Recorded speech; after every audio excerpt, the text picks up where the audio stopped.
तो hi learners, welcome back to the third lecture of ordinary differential equation, जहां पे आज हम करने वाले कि कैसे किसी ओडी से सॉल्यूशन फॉर्म करेंगे। तो आज की क्लास स्टार्ट करने से पहले आपको मैं थोड़ा सा एक रिकॉल कर दूं कि प्रीवियस क्लास में हमने क्या किया था। प्रीवियस क्लास में हमने सीखा था कि ओडी क्या होती है, एंड आफ्टर देन हमने सीखा कि किसी इक्वेशन से कैसे हम ओडी फॉर्म करते हैं।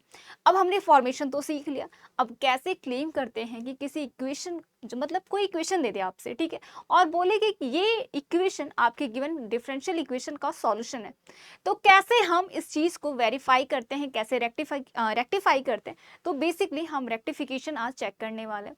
थंबनेल देख के आपको आइडिया लग गया होगा कि हम आज क्या डिस्कस करने वाले हैं, टाइप्स ऑफ सॉल्यूशन। तो बेटा टाइप्स ऑफ सॉल्यूशन में सबसे पहले तो हम सॉल्यूशन की बात करेंगे, उसके बाद हम सॉल्यूशन के टाइप्स की बात करने वाले हैं। तो चलिए स्टार्ट करते हैं। तो आज का जो हमारा टारगेट रहने वाला है कुछ इस तरीके से रहने वाला है कि सबसे पहले तो हम सॉल्यूशन निकालना सीखेंगे। जैसे हमें पता चल गया कि या this equation is a solution of the given differential equation, उसके बाद क्या बोलेंगे, उसे हम कैटेगराइज करते हैं। यही तो तरीका होता है कि सबसे पहले तो सीखते हैं कि वो कैसे फॉर्म होता है, उसके बाद सॉल्यूशन निकालना, उसके बाद ही तो उसकी प्रॉपर्टीज लगाते हैं। हमें सॉल्यूशन निकालना आ गया, अब हम सीखेंगे कि कैसे उसको कैटेगराइज करें। अब सॉल्यूशन के टाइप्स में हम क्या करेंगे, जनरल सॉल्यूशन, पर्टिकुलर सॉल्यूशन, और वहीं पे सिंगुलर सॉल्यूशन के बारे में बात करेंगे। उसके बाद हम कुछ कुछ प्रॉपर्टीज डिस्कस करेंगे, जैसे कि प्रीवियस क्लास में भी ऑर्डर और डिग्री के बारे में बात की गई थी, आज भी कुछ कुछ प्रॉपर्टीज ओडी की बात करेंगे, ठीक है। तो बेसिकली आज हम सॉल्यूशन कैसे फाइंड आउट करते हैं ये सीखेंगे, मेथड्स नहीं सीखेंगे, बस एक क्लेम सीखेंगे कि कैसे वेरिफिकेशन करते हैं। तो चलिए स्टार्ट करते हैं। बट आज की क्लास स्टार्ट करने से पहले एक बार मैं आप सभी को रिकॉल करा दूं कि प्रीवियस क्लास में हमने क्या सीखा था बेटा। प्रीवियस क्लास में हमने सीखा था कि कैसे किसी इक्वेशन को फॉर्म करेंगे, किसी इक्वेशन से कैसे हम ओडी फॉर्म करेंगे। तो चलो एक बार हम रिकॉल कर लेते हैं। तो ऑन रिकॉलिंग, अगर हम प्रीवियस क्लास को रिकॉल करें, हालांकि हम रिकॉल इसलिए भी कर रहे हैं क्योंकि एक तो हमारा रिकॉल हो जाएगा, साथ ही साथ जो एग्जाम्पल हम यूज करने वाले हैं उस एग्जाम्पल को आज की क्लास में हम काफी डिस्कस करेंगे, ठीक है। तो दो दो फायदे हो गए एक काम के साथ। तो चलिए करते हैं। तो माना कि कोई सर्कल है, कोई फैमिली ऑफ सर्कल है जिसका रेडियस क्या है बेटा, 9 है, मतलब 3 का स्क्वायर, दैट इज 3 है रेडियस, और जिसका सेंटर क्या है a,0। क्वेश्चन क्या है, क्वेश्चन है कि family of circles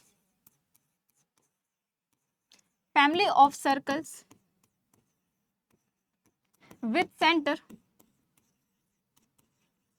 a,0 and radius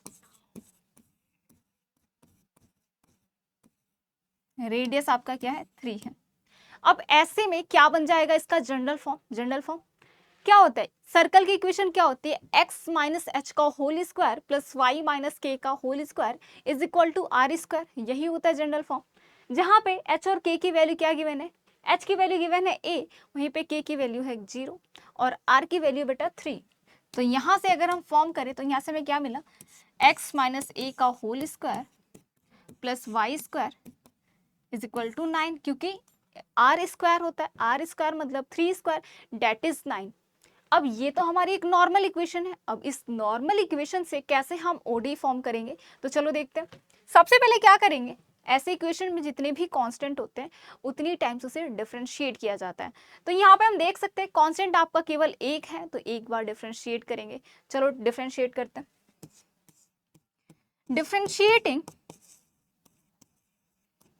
differentiating with respect to X, क्यों हम कर रहे हैं, क्योंकि यहाँ पे इंडिपेंडेंट वेरिएबल बेटा x है। अब चलिए डिफरेंशिएट किया हमने, तो ये क्या मिला, x माइनस ए का होल स्क्वायर, तो सबसे पहले तो पावर का होता है, तो ये हुआ twice of x minus A into 1, क्योंकि x का डिफरेंशिएशन हुआ 1, प्लस y स्क्वायर का डिफरेंशिएशन हुआ 2y, और y का डिफरेंशिएशन क्या हुआ y डैश। अब 9 का डिफरेंशिएशन क्या होगा, कांस्टेंट का डिफरेंशिएशन हमेशा 0 होता है, ठीक है। तो यहां से हमें क्या मिला, अब 2 से डिवाइड कर दो इस इक्वेशन को, थोड़ा सिंप्लीफाई हो जाएगा, तो we will have x minus A and that is equal to minus Y Y dash. हमने क्या किया, 2 से डिवाइड कर दिया इस इक्वेशन को, और जो बाकी ये जो टर्म है हम उसे राइट हैंड साइड लेके गए। हमारी इक्वेशन कुछ ये मिली। अब इसको हम सॉल्व करें तो यहां से हमें क्या मिल सकता है, यहां से हमें मिला x minus A is equal to minus Y Y dash. हमारा काम क्या होता है, जो भी इक्वेशन होती है उसमें कांस्टेंट रिमूव करना। माना कि दिस इज स्टार। अब इस स्टार इक्वेशन से आप क्या करो, रिमूव करो। तो स्टार इक्वेशन से, और इसे बोल दो स्टार वन। तो स्टार वन और स्टार को कंपेयर करें तो what we will have x minus ए का square that is minus Y Y dash का square plus Y square is equal to 9। ये मिला हमें। इसको सिंप्लीफाई करो, this is nothing but Y square Y dash square plus Y square and that is equal to 9। ठीक है, क्योंकि minus के स्क्वायर इज प्लस। अब यहाँ से हम देख सकते हैं वाई स्क्वायर इज कॉमन, हमें क्या मिला, Y dash square plus 1 is equal to 9। ये है हमारा सॉल्यूशन। ठीक है, सॉल्यूशन क्या मिला हमें, y into Y dash square plus 1 is equal to 9। ये हमारा सॉल्यूशन मिला। अब ये है कुछ और नहीं बल्कि आपकी एक डिफरेंशियल इक्वेशन। कैसे डिफरेंशियल इक्वेशन, आपकी सिंपल ऑर्डिनरी डिफरेंशियल इक्वेशन, जहां पे x आपका क्या है बेटा, x आपका इंडिपेंडेंट वेरिएबल, y आपका डिपेंडेंट वेरिएबल, y डैश आपका डेरिवेटिव ऑफ डिपेंडेंट वेरिएबल। सारे ही डिपेंडेंट और इंडिपेंडेंट वन वन है, इसलिए ये क्या हुआ, सिंपल ऑर्डिनरी डिफरेंशियल इक्वेशन। ठीक है, चलिए हमने एक बार रिकॉल भी कर लिया कि कैसे किसी इक्वेशन से हम ओडी जनरेट करते हैं। अब आज का जो हमारा मेन है, आज की क्लास जो है वो क्या है, एक क्लास कहती है हमारी कि सॉल्यूशन ऑफ ओडी क्या होता है। तो माना कि let F of x Y Y dash Y double dash Y triple dash up to ये कहां तक जा रहा है, इसके nth डेरिवेटिव तक। ठीक है, and that is equal to 0 B O D E. ठीक है, क्या कह रहा है, अब देखो ऑर्डिनरी डिफरेंशियल इक्वेशन का जो जनरल फॉर्म होता है, प्रीवियस क्लास में हमने समझ रखा है कि ओडी क्या होता है। बेसिकली ऐसी डिफरेंशियल इक्वेशन जो इंडिपेंडेंट वेरिएबल, डिपेंडेंट वेरिएबल और उसके डेरिवेटिव्स को क्या करे, कंटेन करे। तो ऐसे फॉर्म को हम बोलते हैं ओडी। और ओडी में बेटा क्या हो, सिंपल, मतलब बेसिकली इंडिपेंडेंट वेरिएबल 1 हो। तो x तो आपका 1 है। तो ये क्या बना, एक जनरल फॉर्म बना हमारे ओडी का। माना कि हमारा ये है सिंपल ओडी। अब ओडी तो हमें मिल गया, हम तो सॉल्यूशन की बात कर रहे हैं, तो हमें नहीं पता सॉल्यूशन क्या है। अच्छा, उससे भी पहले अब ये डिफरेंशियल इक्वेशन है तो जरूर कहीं ना कहीं डिफाइंड होगा। ठीक है, तो माना कि ये कहाँ डिफाइंड है, let's say this is defined on an interval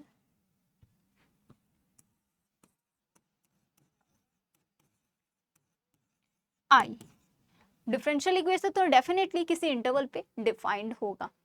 अब हमें इसके सॉल्यूशन के बारे में नहीं पता है क्योंकि ये इक्वेशन खुद ही एक एफ फंक्शन को, एक अननोन फंक्शन को कंटेन कर रही है। तो अननोन फंक्शन के लिए क्या कर सकते हैं, सॉल्यूशन जो लेंगे वो भी अननोन लेंगे। तो माना कि let phi of x Y. अब सॉल्यूशन निकालेंगे कैसे, डिफरेंशियल इक्वेशन का सॉल्यूशन कैसे आएगा, डेरिवेटिव्स को कैसे रिमूव कर सकते हैं, उसका इनवर्स मतलब इनवर्स प्रॉपर्टी लगा के। अब डेरिवेशन का जो इनवर्स होता है वो क्या होता है, इंटीग्रेशन। तो बेसिकली ऐसे इक्वेशन को क्या करेंगे, इंटीग्रेट करेंगे। अब जब इंटीग्रेट करेंगे तो डेफिनेटली कुछ कांस्टेंट ऐड ऑन होंगे। तो let's say C1 C2 and up to Cn and that is equal to, since it is a equation, तो ये क्या हुआ, इक्वेशन के लिए ये हमारा बन गया solution. Be a solution of, let's say this is one, solution of 1।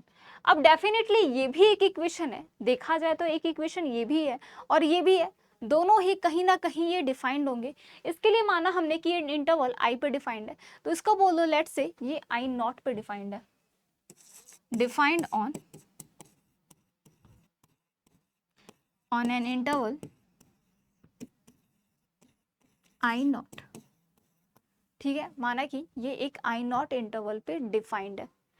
देखो क्वेश्चन जो हमने लिया ये भी आर्बिट्रेरी एक फंक्शन लिया, जो सॉल्यूशन बोल रहे हैं डेफिनेटली ये भी आर्बिट्रेरी लेंगे, क्योंकि जब हमें क्वेश्चन ही नहीं पता, जब हमें ओडी ही नहीं पता, तो हम कैसे उसका एक मतलब एक फिक्स्ड सॉल्यूशन बोले, हमने उसे 5 बोल दिया। अब माना कि ये इक्वेशन आपका क्या है बेटा 2 है, तो कहा जा रहा है कि 2 आपका फर्स्ट का सॉल्यूशन होगा इफ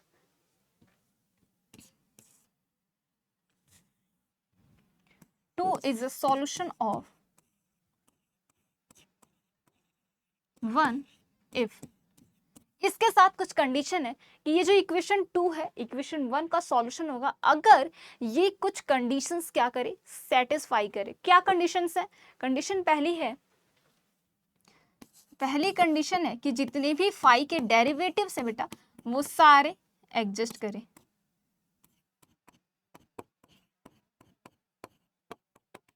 कहाँ तक? हम डिफरेंशियल इक्वेशन देख सकते हैं कि डिफरेंशियल इक्वेशन में nth डेरिवेटिव एग्जिस्ट कर रहा है, तो डेफिनेटली सॉल्यूशन का भी nth डेरिवेटिव एग्जिस्ट करे, मतलब इसके सारे डेरिवेटिव्स एग्जिस्ट करें। पहली प्रॉपर्टी ये है कि पहली कंडीशन ये है कि ये सेटिस्फाई होनी चाहिए।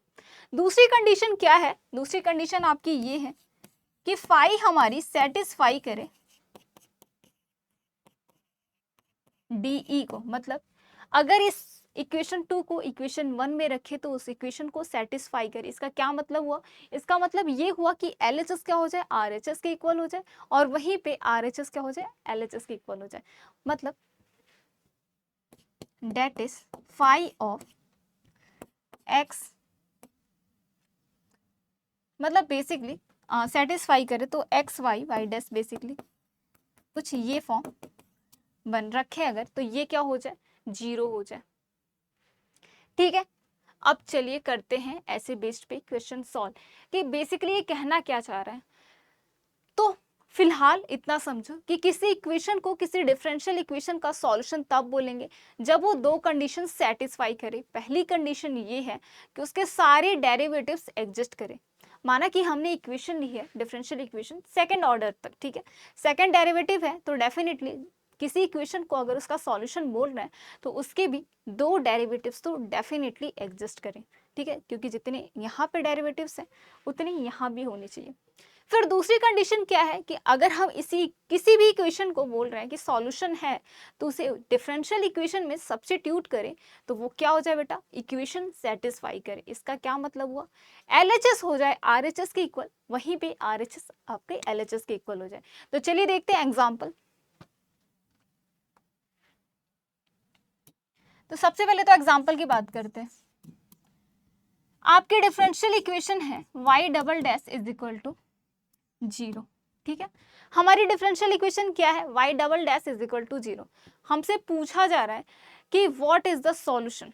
हमसे व्हाट इज द सॉल्यूशन नहीं पूछा जा रहा, हमसे ऑप्शन देके पूछा जा रहा है कि इसका सॉल्यूशन क्या होगा, कौन सी इक्वेशन इसका सॉल्यूशन होगा। पहला ऑप्शन दिया गया y is equal to X square, दूसरा ऑप्शन दिया गया y is equal to X, तीसरा ऑप्शन दिया गया y is equal to 5x,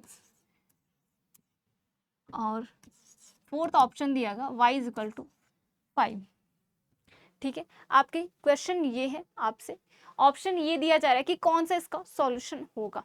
तो चलो सबसे पहले तो हम 1 बाय 1 हर एक ऑप्शन को डील करते हैं।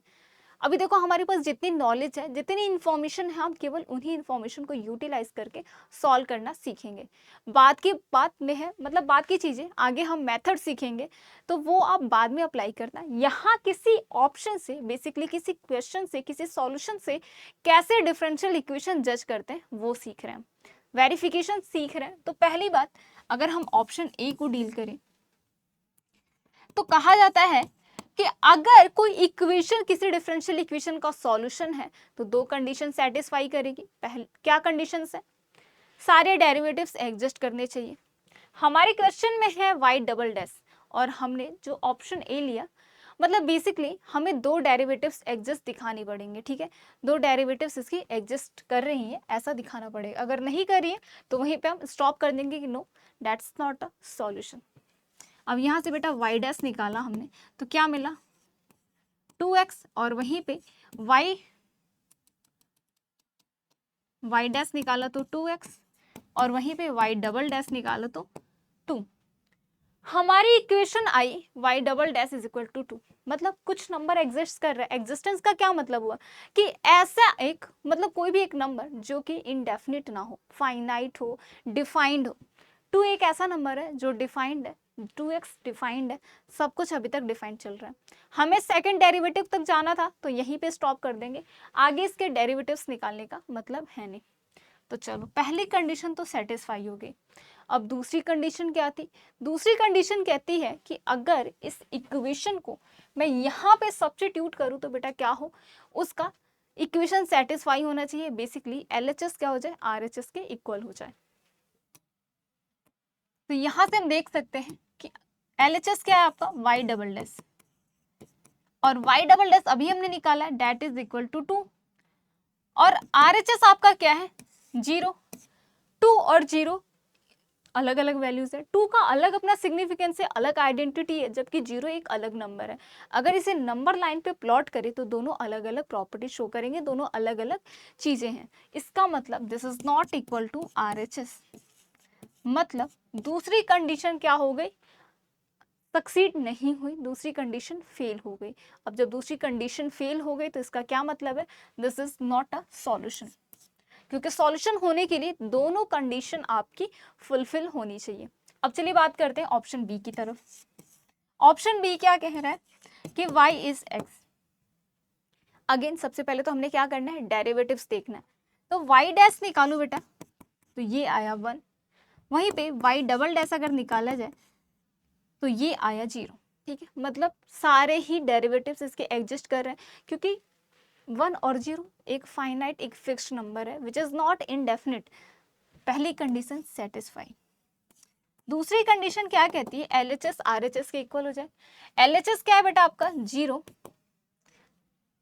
मतलब LHS basically y double dash है, और y डबल डैश हमने अभी निकाला है which is 0, and 0 is equal to 0। इसका मतलब LHS is equal to RHS। इसका क्या मतलब हुआ कि यस, ऑप्शन मतलब कंडीशन 2 भी आपकी सही हो गई, पहली और दूसरी दोनों कंडीशंस फुलफिल हो गई। इसका मतलब है ऑप्शन बी इज ट्रू। ठीक है, अब चलिए बढ़ते हैं आगे।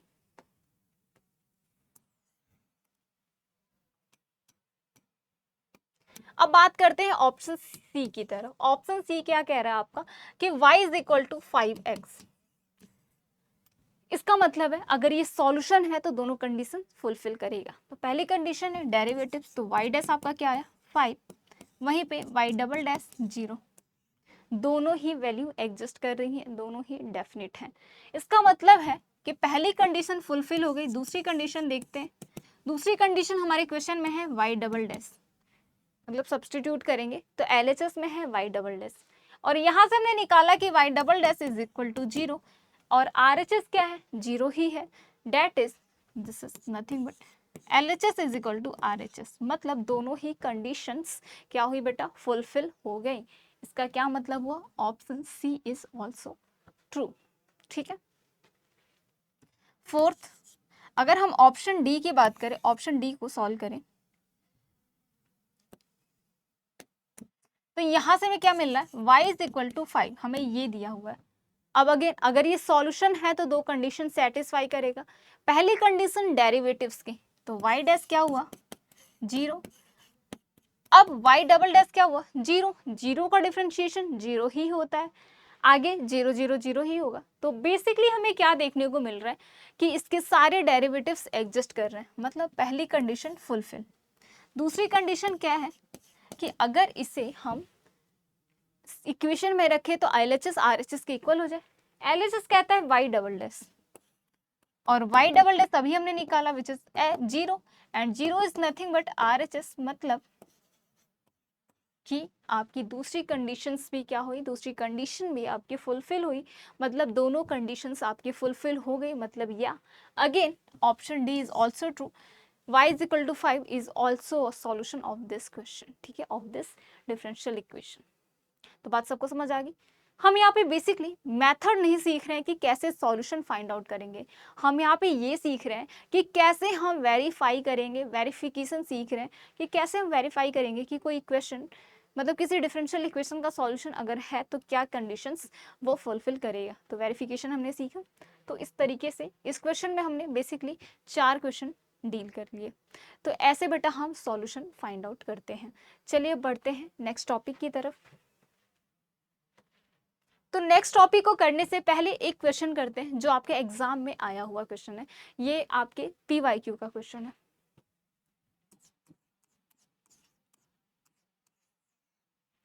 क्वेश्चन क्या कह रहा है? क्वेश्चन कुछ इस तरीके से डिफाइंड है कि y is equal to x mod x, ठीक है, be the solution of the given differential equation and the differential equation is f of x y y dash y double dash, और कहाँ तक जा रहा है बेटा? nth डेरिवेटिव तक जा रहा है। Defined for all x belongs to r, मतलब सारे रियल नंबर को इसके x बिलोंग कर रहे हैं। तो कह रहा है कि find out the possible value of n। कहने का क्या मतलब है कि फाइंड आउट करो कि ये कितने डेरिवेटिव तक ये जो हमारा डिफरेंशियल इक्वेशन है डिफाइंड है। n का क्या मतलब है? n का मतलब है nth डेरिवेटिव। तो कह रहा है कि कितने डेरिवेटिव तक ये डिफाइंड है डिफरेंशियल इक्वेशन। 1 तक डिफाइंड है, 2 तक डिफाइंड है, 3 तक डिफाइंड है, 5 तक डिफाइंड है, 10 to the power 5, 1 lakh, trillion, billion, मतलब कहाँ तक डिफाइंड है। इसकी वैल्यू पूछ रहा है हमसे, n की वैल्यू। तो चलिए सॉल्व करते हैं। तो सबसे पहले तो बेटा हमने y is equal to X mod X ये रखा। हमें जो सॉल्यूशन दिया है कह रहा है कि ये सॉल्यूशन है। अब सबसे पहले मॉड एक्स की डेफिनेशन क्या होती है? Mod X is equal to, अगर मैं मॉड एक्स को ऑन नंबर लाइन मतलब बेसिकली एक्स वाई प्लेन पे से ड्रॉ किया जाए तो बेटा क्या मिलेगा यहाँ से?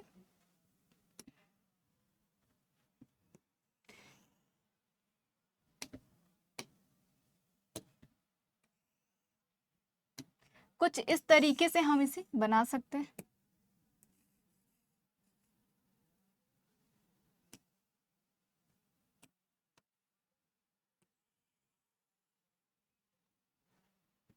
मॉड एक्स का ग्राफ आपका यही होता है।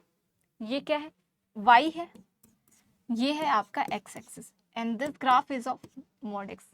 y इज इक्वल टू, इसका क्या मतलब हुआ y is equal to mod x का? कि ये जो पॉइंट ओरिजिन है इधर जाने पे इसकी वैल्यू क्या आ रही है? हमेशा ये पॉजिटिव दे रहा है, और वहीं पे जीरो से इधर जाने पे नेगेटिव साइड में, बेसिकली लेफ्ट साइड में जाने पे, लेफ्ट पोर्शन पे हमेशा y की वैल्यू क्या आ रही है? ये पॉजिटिव आ रही है, लेकिन x की वैल्यू क्या आ रही है? इधर आने पे नेगेटिव, ठीक है। अगर इसे y is equal to mod x को लिखा जाए तो इसका क्या मतलब हुआ कि जब भी हमारा x ग्रेटर देन 0 है, हमारा जो x डोमेन है वो क्या है? पॉजिटिव है, और वहीं पे जब भी x लेस देन 0 है ये क्या है? माइनस x, ठीक है। जब भी हमारा x लेस देन 0 ये माइनस में आएगा, मतलब, और एट पॉइंट 0 पे ये क्या हुआ? 0। इसका यही हुआ y is equal to mod x की डेफिनेशन। हमने ये डेफिनेशन यहाँ पे लगाया तो ये क्या कह रहा है? x माइनस एक्स, ठीक है। हमने इक्वल भी इसमें इंट्रोड्यूस कर लिया क्योंकि एट पॉइंट 0 ये क्या बन जाएगा? 0 बन जाएगा। ये है इसकी डेफिनेशन। अब हमने क्या करना है? x से मल्टीप्लाई करना है इस इक्वेशन को। तो ये हुआ X square whenever X greater than or equal 0 minus X square whenever X is less than 0। हमें ये मिला, and this is what? Nothing but y। ये तो y है। अब क्या कह रहे हैं कि ये सॉल्यूशन है, और कैसा सॉल्यूशन है बेटा? एक डिफरेंशिएबल सॉल्यूशन है, ठीक है। क्या कह रहा है? डिफरेंशियल इक्वेशन का ये एक डिफरेंशिएबल सॉल्यूशन है, मतलब कंटिन्यूअस सॉल्यूशन है। एक और चीज, अगर कोई सॉल्यूशन है, कोई इक्वेशन सॉल्यूशन है डिफरेंशियल इक्वेशन का, तो जरूर वो कंटिन्यूअस सॉल्यूशन होगा, ठीक है। कंटिन्यूटी की डेफिनेशन हम सभी को पता है, डिफरेंशिबिलिटी की डेफिनेशन हम सभी को पता है, तो सॉल्यूशन हमेशा कंटिन्यूअस ही होते हैं। तो यहाँ पे बात करते हैं, तो ये क्या कह रहा है कि this is a solution of the given differential equation. जब सॉल्यूशन है तो डिफरेंशिएबल होगा, है ना। तो यहाँ पे देखिए, अगर हम LHL मतलब लेफ्ट हैंड लिमिट और राइट हैंड लिमिट लगाए, बेसिकली कंटिन्यूटी वाली प्रॉपर्टी लगाए, तो दोनों ही 0 होंगे। मतलब जैसे ही x ग्रेटर देन 0 होगा, x टेंस टू 0 प्लस होगा, इसकी वैल्यू क्या आएगी? 0। x टेंस टू 0 माइनस होगा, तब भी इसकी वैल्यू 0 आएगी, और जब x 0 होगा तब तो वैल्यू 0 डेफिनेटली आएगी। मतलब ये तो डिफरेंशिएबल है। अब जब कोई फंक्शन डिफरेंशिएबल होता है तो डेफिनेटली कंटिन्यूअस भी होगा। तो हम क्या करें, कंटिन्यूटी की डेफिनेशन लगा रहे हैं लेफ्ट हैंड लिमिट और राइट हैंड लिमिट लगा के। हमने क्या किया, सॉल्यूशन है तो डेरिवेटिव्स एग्जिस्ट करेंगे। डेरिवेटिव्स एग्जिस्ट करने का मतलब एक्स स्क्वायर का differentiation 2x when ever X greater than or equal 0, minus X square का डिफरेंशिएशन बेटा क्या हो जाएगा, -2x when ever x less than 0। यहाँ से हमें क्या मिला, कह रहा है कि ये सॉल्यूशन है। अगर ये सॉल्यूशन है तो सारे डेरिवेटिव्स एग्जिस्ट करेंगे, साथ ही साथ जितने भी एग्जिस्टेंस होंगे वो सारे कंटिन्यूअस होंगे। ठीक है, आसानी से कंटिन्यूअस कह सकते हैं क्योंकि ये y जो है क्या है, डिफरेंशिएबल है, तो इसके डेरिवेटिव क्या होंगे, कंटिन्यूअस सारे ही होंगे। क्योंकि ये क्या है, एक सॉल्यूशन है। जब सॉल्यूशन है तो डेरिवेटिव्स एग्जिस्ट करेंगे और एग्जिस्टेंस के साथ साथ वो कंटिन्यूअस भी होंगे। अब एट पॉइंट बेटा 0 पे हम देखें तो y डैश 0 प्लस पे क्या दे रहा है हमेशा, जब अगर हम 0 की तरफ टेंड करें, 0 प्लस की तरफ टेंड करें तो ये वैल्यू हमें 0 मिल रही है। अगर हम 0 माइनस की तरफ टेंड करें तब भी ये वैल्यू हमें 0 मिल रही है। साथ ही साथ y एट पॉइंट 0 पे भी हमें ये वैल्यू 0 मिली। मतलब ये क्या है, कंटिन्यूअस है। मतलब y डैश एग्जिस्ट भी कर रही है, साथ ही साथ कंटिन्यूअस भी है। अब बढ़ते हैं y डबल डैश की तरफ। तो y डबल डैश निकालेंगे तो 2x का डिफरेंशिएशन क्या हुआ, 2 when ever x greater than or equal to 0, और -2x का डिफरेंशिएशन x के रिस्पेक्ट में हुआ -2 when ever x less than 0। इसका क्या मतलब हुआ, इसका मतलब ये हुआ कि हमारा डेरिवेटिव तो ये आया, अब एग्जिस्ट कर रहा है। ऑब्वियसली 2 और -2 एक डेफिनेट नंबर है तो एग्जिस्ट तो कर रहा है। अब एग्जिस्टेंस के साथ साथ क्या देखेंगे, ये कंटिन्यूअस है या नहीं, क्योंकि हमारा जो सॉल्यूशन है दैट इज अ डिफरेंशियल। ठीक है, दैट इज डिफरेंशियल, तो इसका मतलब है कि y डबल डैश आपका कंटिन्यूअस होगा। जब कंटिन्यूअस होगा तो लेफ्ट हैंड लिमिट, अब जैसे ही ये 0 प्लस की तरफ टेंड हुआ, इसकी वैल्यू क्या दे रहा है, 2 दे रहा है, और जैसे ही 0 माइनस की तरफ टेंड हुआ ये वैल्यू -2 दे रहा है। अब 2 और -2 बोथ आर डिस्टिंक्ट नंबर, 2 और -2 तो अलग अलग नंबर है। अगर नंबर लाइन पे प्लॉट करे तो 0 के इस साइड कहीं इस पॉइंट पे 2 आएगा और वहीं पे इस पॉइंट पे -2 आएगा, बोथ और डिस्टिंक्ट नंबर। इसका मतलब है कि ये सेम नहीं है, दोनों की अलग अलग आइडेंटिटी, अलग अलग सिग्निफिकेंस है। मतलब यहाँ पे आया गया एक कॉन्ट्राडिक्शन। जब कॉन्ट्राडिक्शन आ गया इसका मतलब है दिस इज नॉट कंटिन्यूअस। ठीक है, जब कंटिन्यूअस नहीं है बेटा तो ये, इसका क्या मतलब हुआ, वाई डबल डैश एग्जिस्ट नहीं कर रहा है, क्योंकि एग्जिस्टेंस का मतलब होता है कि कंटिन्यूअस हो रहा है। जब ये कंटिन्यूअस ही नहीं है, जब इसके लिमिट्स ही आपस में इक्वल नहीं है, लेफ्ट हैंड लिमिट और राइट हैंड लिमिट, इसका मतलब ये एग्जिस्ट नहीं कर रहा है। मतलब y एग्जिस्ट किया, y डैश एग्जिस्ट किया और y डबल डैश एग्जिस्ट नहीं किया। अब जब y डबल डैश एग्जिस्ट नहीं कर रहा है तो y ट्रिपल डैश कैसे एग्जिस्ट कर सकता है, ये भी नहीं करेगा और इसके आगे के कोई भी नहीं करेंगे। क्या मतलब हुआ कि जैसे कि वही बात हो गई ना कि मेरे पास ये बुक ही नहीं है, बुक के बाद मतलब कोई भी एक एग्जांपल ले लो रैंडम कि उसके दादाजी नहीं है। ठीक है, अब उसके दादाजी नहीं है, मतलब उसके दादाजी की डेथ हो चुकी है, किसी स्टूडेंट, मतलब स्टूडेंट भी छोड़ो, कोई पर्सन ए है जिसके दादाजी की डेथ हो चुकी है, तो उसके दादाजी के दादाजी कैसे रह सकते हैं, क्योंकि वो तो और भी बड़े एज के हुए ना।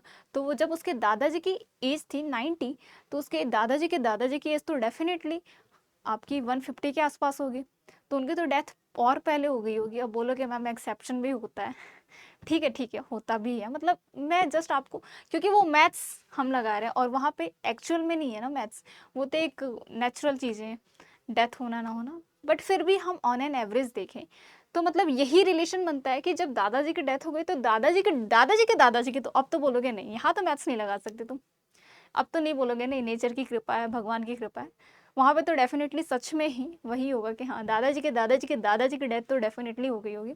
तो वही रिलेशन है कि अगर ये चीज़ नहीं है तो इसके ऊपर की चीज़ कैसे ही हो सकती है। वाई डबल डैश एग्जिस्ट नहीं कर रही है तो बाकी के डेरिवेटिव्स डेफिनेटली एग्जिस्ट नहीं करेंगे। इसका मतलब है केवल यही डिफाइंड है, वाई डैश डिफाइंड है, मतलब एन की वैल्यू क्या मिली बेटा, यहाँ से हम कह सकते हैं कि एन की वैल्यू आई आपकी 1, क्योंकि y डैश तक ही डिफाइंड है और हमसे पूछ रहा है कि डेरिवेटिव्स की वैल्यू पूछ रहा है। n क्या है, nth डेरिवेटिव, तो डेरिवेटिव की वैल्यू पूछ रहा है, तो y डैश तक डिफाइंड है, मतलब n की वैल्यू हो गई 1। तो ये क्वेश्चन आपके एग्जाम में आया हुआ क्वेश्चन था, ठीक है। तो ऐसे हम सॉल्व करते हैं। तो क्या करते हैं, सॉल्यूशन है तो दो कंडीशन फुलफिल करेगा। पहली कंडीशन है कि सारे डेरिवेटिव्स एग्जिस्ट करेंगे। अब जब एग्जिस्ट होंगे तो डेफिनेटली उसके लिमिट्स आपके बेटा इक्वल होंगे। एग्जिस्टेंस की डेफिनेशन ही यही होती है। दूसरी, आपकी इक्वेशन को सेटिस्फाई करें। अगर हम इक्वेशन को डी में रखें, डी मतलब डिफरेंशियल इक्वेशन में रखें, तो उसे वो सेटिस्फाई करे, डेट इज LHS RHS के इक्वल हो जाए। तो आप आपसे कोई भी पूछे एक इक्वेशन देके और डिफरेंशियल इक्वेशन का बोले कि क्या ये सॉल्यूशन है या नहीं, तो हर बच्चा बता देगा, है ना। तो बस इसको मान के चले कि ये टॉपिक आपका क्लियर हो गया। अगर कोई और भी डाउट होती है, मतलब अगर आपको दिक्कत होती है, तो कमेंट सेक्शन में डेफिनेटली कमेंट कर सकते हो। अब बात करते हैं जनरल सॉल्यूशन की। बेसिकली हम टाइप्स ऑफ सॉल्यूशन की बात कर रहे हैं, ठीक है। हमने सॉल्यूशन पहचानना तो सीख लिया कि सॉल्यूशन कैसे पहचानेंगे कि सॉल्यूशन है या नहीं वो किसी डिफरेंशियल इक्वेशन का। अब बात करते हैं कि जनरल सॉल्यूशन क्या होता है। तो प्रीवियस क्लास में मैंने आप सभी को ऑर्डर निकालना सिखाया था, ठीक है। प्रीवियस क्लास में आप सभी को ऑर्डर निकालना सिखाया गया है। तो क्या है डेफिनेशन कि if number of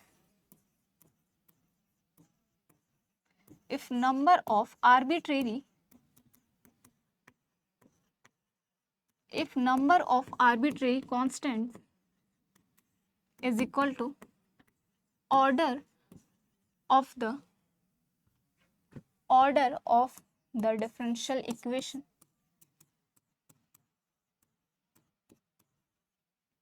then the solution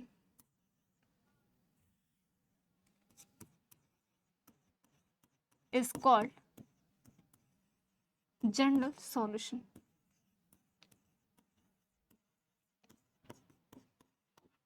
ठीक है। इसके अलावा जनरल सॉल्यूशन की डेफिनेशन और भी कुछ इस तरीके से बन सकती है कि ऐसी इक्वेशन जो एक कांस्टेंट को कंटेन करे, ठीक है, कांस्टेंट को इस तरीके से कंटेन करे कि अलग अलग कांस्टेंट के लिए उसका सिग्निफिकेंस बदल जाए। माना कि जैसे कि हमने एग्जांपल स्टार्ट में जब रिकॉल किया था तो वहां पे डिस्कस किया था, हमने क्या लिया था कि x माइनस ए का whole square plus Y square is equal to 9, और ये किसका सॉल्यूशन था, this was the is a solution of, अभी हमने निकाल के देखा था, Y square into Y dash का square plus 1 is equal to 9, अभी हमने देखा था। क्या आया था, Y square into Y dash का square plus 1 is equal to 9, और इसका सॉल्यूशन क्या था, x माइनस ए का square plus Y square is equal to 9, है ना।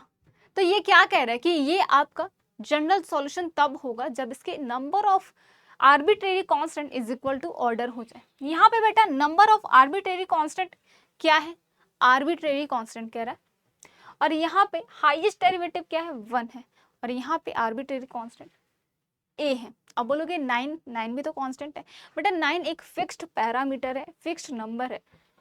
ए पे इसकी वैल्यू चेंज हो रही है, रेडियस तो हमेशा फिक्स्ड ही होती है, चेंजेस कहाँ होती है, इसके सेंटर में, कि उसको आपस में चेंज करते रहते हैं, उसके पोजीशन को, ना कि सेंटर को। सेंटर तो हम फिक्स्ड एक नंबर लेते हैं। तो ये क्या है कि हमारा ये एक फैमिली ऑफ सर्कल्स है जो कि इस तरीके से डिफाइंड है, and this is the solution of the differential equation of this.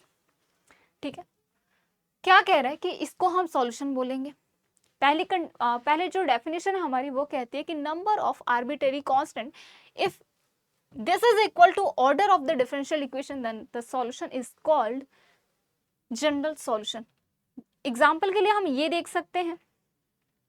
इसके अलावा मैंने क्या बताया, अगर वो कांस्टेंट कंटेन कर रही हो, अलग अलग कांस्टेंट के लिए अलग अलग नंबर दे रही हो, माना कि अगर मैंने a की वैल्यू क्या ली, 2 ली, तो क्या बन जाएगा family of circle, x minus 2 का whole square plus Y square is equal to 9।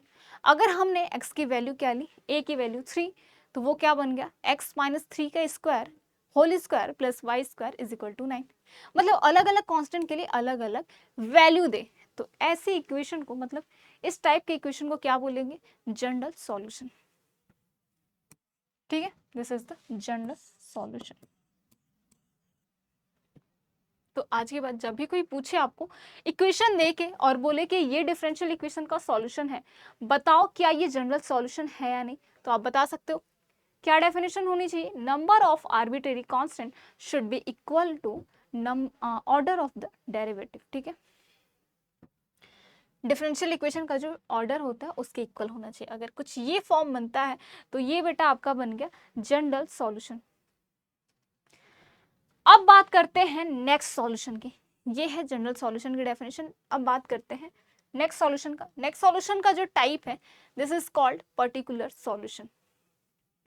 अब इसके क्या डेफिनेशन है? इफ जनरल सॉल्यूशन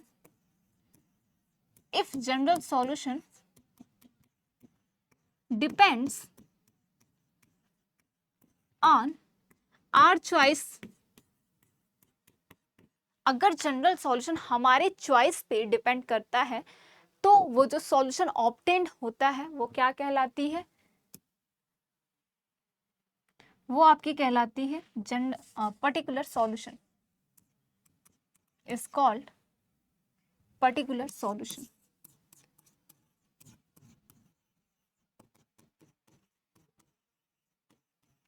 तो जनरल के लिए क्या डेफिनेशन थी कि अगर number of arbitrary constant is equal to order of the differential equation then the solution is called general solution.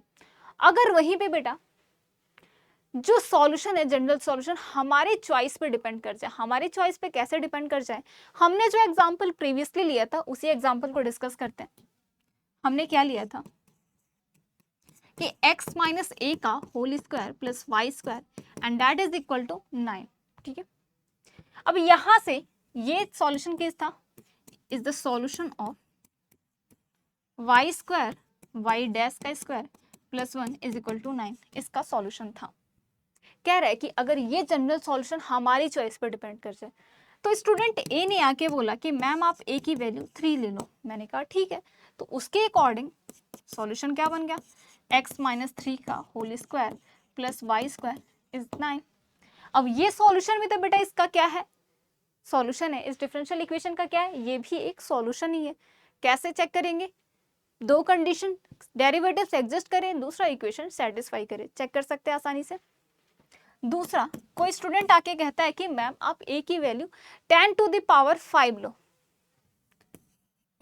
किसी ने आके बोला मुझसे कि मैम आप a की वैल्यू 10 टू द पावर 5 लो। मैंने कहा ठीक है, तो यहां से मैं क्या मिला? x minus 10 to the power 5 का square plus Y square is equal to 9। ये क्या है? ये एक ऐसी इक्वेशन है जो हमारी चॉइस पे डिपेंड कर रही है। हम खुद से a की वैल्यू असाइन कर रहे हैं तो इक्वेशन उसके अकॉर्डिंग कन्वर्ट हो रही है, बदल रही है।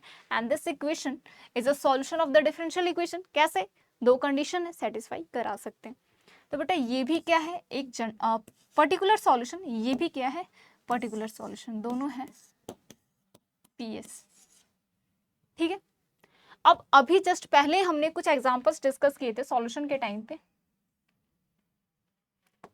तो ये क्या था? y is equal to x, y is equal to 5x and y is equal to 5। ये सारे कैसे सॉल्यूशंस थे बेटा? पर्टिकुलर सॉल्यूशन थे, क्योंकि ये हमारे चॉइस पे डिपेंड कर रहे हैं।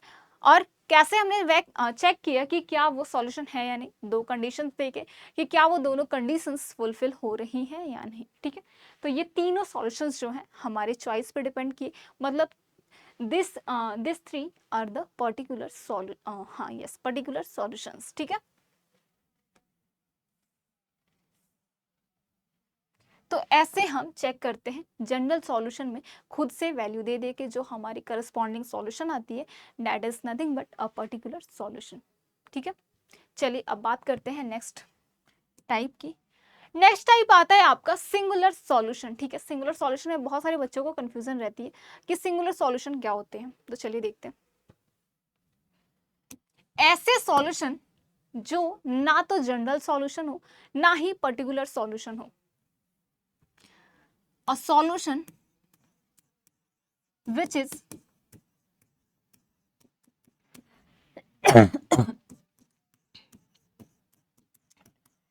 neither जनरल सॉल्यूशन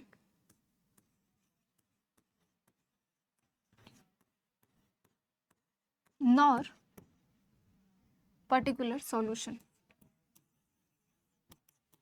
क्या कह रहे हैं कि ऐसे सॉल्यूशन जो ना ही जनरल सॉल्यूशन हो ना ही पर्टिकुलर सॉल्यूशन हो, तो ऐसे सॉल्यूशन को हम क्या बोलेंगे? Singular solution. ठीक है, अब इसकी एक खुद की अपनी डेफिनेशन है, ये तो उस पे बेस्ड हो गई ना कि सिंगुलर बेसिकली जनरल और पर्टिकुलर पे। इसकी खुद की क्या डेफिनेशन है? खुद की डेफिनेशन इसके ये है कि a solution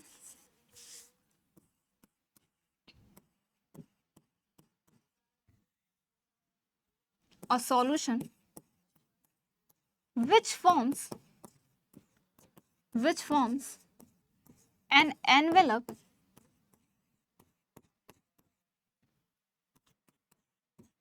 to the given curve। क्या कह रहा है कि इसकी खुद की डेफिनेशन है कि ये एक एनवेलप फॉर्म करे, किसी कर्व जो आपके कर्व दिया हो उसके करस्पॉन्डिंग एक एनवेलप फॉर्म करे। अब एनवेलप का क्या मतलब होता है? एनवेलप, आप सभी, राखी आ रही है ना, अभी राखी का त्यौहार है, तो उसमें आप सभी ने, बहनों ने भाइयों को क्या दिया होगा? राखी दी होगी। ठीक है, राखी कैसे दी होगी? राखी चिट्ठी, मतलब बेसिकली एक एनवलप, एक लिफाफे में डाल के दी होगी। अब लिफाफे का मतलब है एक ऐसी चीज जो क्या कर रहे, उस सामान को सेफली उसको रख रही हो। ठीक है, पूरी तरीके से उसकी क्या हो गई हो? पैकिंग हो गई हो, सामान पूरे तरीके से कवर्ड हो उस लिफाफे के अंदर, पैक्ड हो, है ना, और वो सामान क्या कर रहा हो? उस लिफाफे को डेफिनेटली टच करेगा। ये है लिफाफा, मैंने राखी डाली तो राखी ने क्या किया? लिफाफे को टच किया, और लिफाफे ने क्या किया? राखी को टच किया। बिना एक दूसरे को टच किए तो ये काम बनने वाला है नहीं, हवा में तो लटकेगा नहीं राखी, जरूर उस ऑब्जेक्ट को तो टच करेगा, उस लिफाफे को तो टच करेगा। और लिफाफा क्या रोल कर रहा है? लिफाफे का रोल जो है वो कवर कर रहा है। ठीक है, उस राखी को छुपा रहा है, कवर कर रहा है, कवर अप का काम कर रहा है। ठीक है, तो एनवलप की जो नॉर्मल डेफिनेशन होती है लिफाफा, बस वही यहाँ भी है कि एक ऐसा सॉल्यूशन जो लिफाफे का, मतलब एक एनवलप का काम करे किसी गिवन कर्व के लिए। अब बात क्या है? अब आती है बात कि एनवलप क्या होता है। वो तो राखी के टर्म में था, अब हम ऐसे तो किसी को बता नहीं सकते क्योंकि हम तो हैं मैथ्स के स्टूडेंट। और मैथ्स वाले तो राखी की बात करके मतलब ऐसे हो जाएंगे कि ना ना, हमें तो इक्वेशन फॉर्म में बताओ। अब इक्वेशन फॉर्म के लिए एनवलप की डेफिनेशन जो है वो कुछ इस तरीके से है।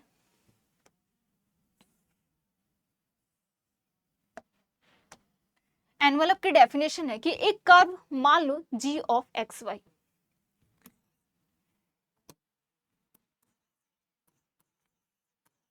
अ curve g of x y is equal to 0। ठीक है, कुछ इस तरीके का एक कर्व है, वो क्या कह रहा है कि is an envelope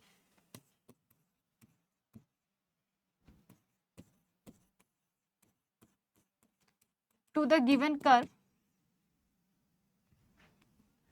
to the curve f of x y a is equal to 0। क्या कह रहा है कि एक g of x y is equal to 0, हमने कुछ इस तरीके की इक्वेशन ली, कुछ इस तरीके का एक कर्व लिया जो किसका काम कर रहा है? एनवलप का काम कर रहा है। किसके लिए? एक दूसरी कर्व के लिए, f of x Y comma A के लिए। ठीक है, अब f of x Y comma A का मतलब क्या हुआ? किसी डिफरेंशियल इक्वेशन को बेटा सॉल्व करोगे तो क्या मिलेगा? एक इंडिपेंडेंट वेरिएबल, मतलब एक क्या, कहीं भी मिल सकता है, डिपेंड करता है क्वेश्चन पे। हम ओडी की बात कर रहे हैं तो डेफिनेटली एक इंडिपेंडेंट वेरिएबल मिलेगा। तो एक इंडिपेंडेंट वेरिएबल, डिपेंडेंट वेरिएबल और कांस्टेंट्स मिलेंगे। ठीक है, तो वही कह रहा है कि ये कुछ इस तरीके का एक, उसी इक्वेशन फॉर्म में लिखें तो कुछ इस तरीके का बन सकता है। अननोन है तो इसलिए हमने एफ लगा दिया। तो कह रहा है कि जी हमारा एफ का एनवलप होगा अगर वो कुछ कंडीशन सेटिस्फाई करे। इफ पहली कंडीशन है कि every family of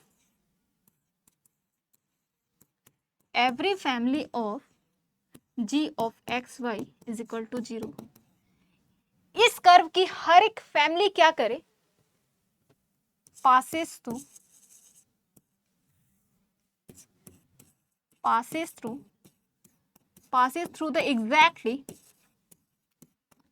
through the exactly one point of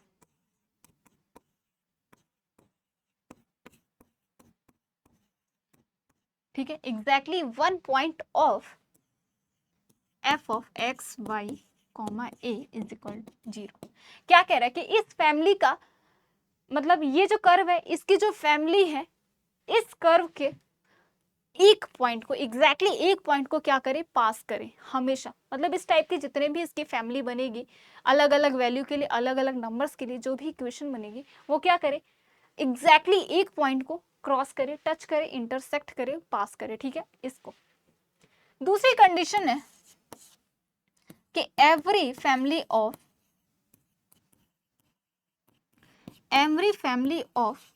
F of x y a equal to 0, इसके जो हर एक फैमिली है वो क्या करे, ये भी सेम काम करे, passes through the exactly 1 point of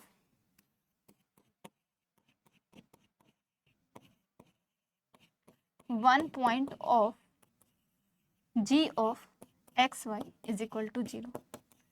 क्या कह रहा है, डेफिनेशन क्या है एनवलप की, कि माना कोई g ऑफ एक्स वाई कोई कर्व है, ठीक है, उसको बोला जा रहा है कि अब कर्व होने के लिए, एनवलप होने के लिए दो सामान चाहिए।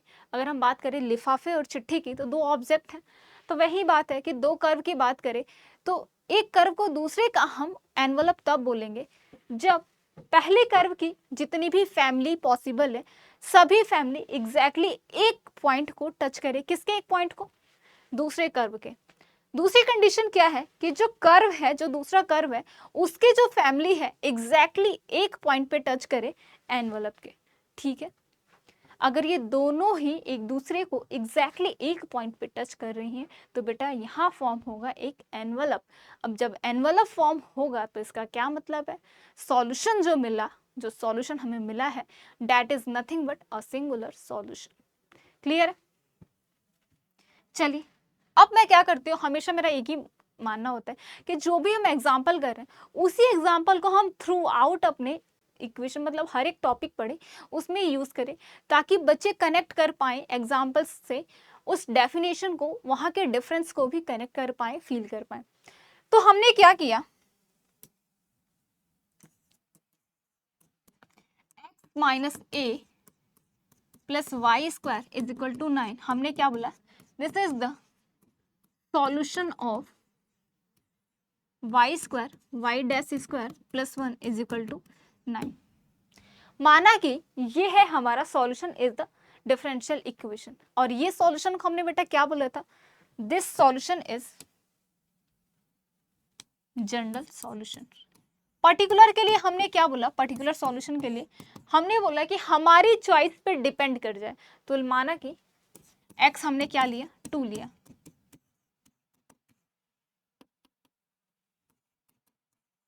ठीक है, तो ये कैसा सॉल्यूशन है, ये भी इसका इस डिफरेंशियल इक्वेशन का सॉल्यूशन है, चेक कर सकते हैं। और ये कैसा सॉल्यूशन है, हमारी चॉइस पे डिपेंड किया, इसका मतलब है कि ये एक पर्टिकुलर सॉल्यूशन है। अगर मैं इसे ड्रॉ करूं,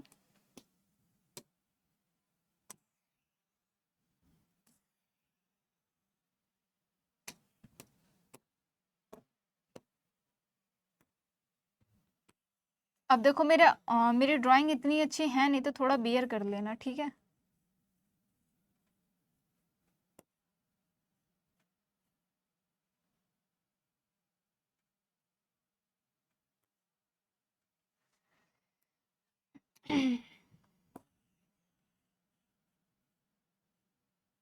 अरे इतनी मुश्किल से तो सेट हो रहा है ये, ठीक है, अपने अकॉर्डिंग देख लेना।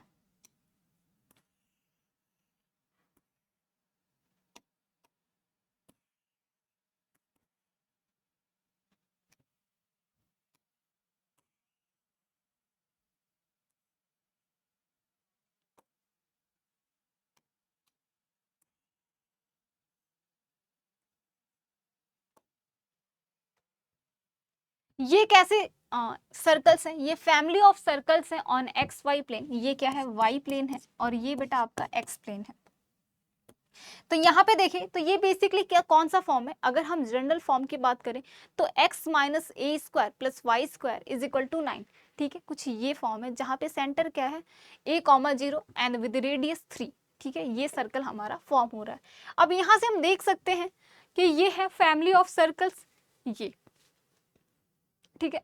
अब ये है पर्टिकुलर सर्कल, तो इसको हम आसानी से ड्रॉ कर सकते हैं। इसके लिए केवल एक सर्कल होगा। ये किसका ड्राइंग है? अगर हम बात करें तो ये बेटा ये है जनरल सॉल्यूशन के लिए। अगर हम पर्टिकुलर सॉल्यूशन की बात करें,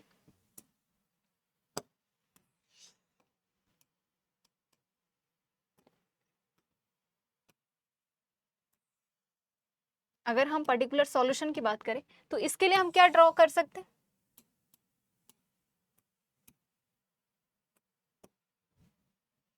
क्या कह रहा है कि एक ऐसा सर्कल जिसका रेडियस क्या है 3 है एंड विद सेंटर 2,0।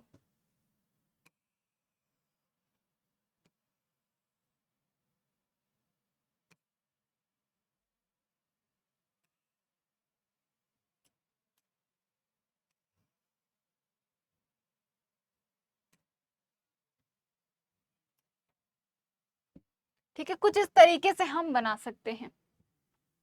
अब यहाँ पे आप देखो, अगर हम बनाए, इस सॉल्यूशन हमने कर दिया। अब अगर हम यहाँ पे सिंगुलर सॉल्यूशन बनाए, इसको छोड़ो, अभी हमने पर्टिकुलर पता है, पर्टिकुलर भी ड्रॉ कर सकते हैं, जनरल भी ड्रॉ कर सकते हैं। अब बात आती है सिंगुलर सॉल्यूशन की। तो सिंगुलर सॉल्यूशन के लिए हमें पता है ये पीएस है, ये जीएस है।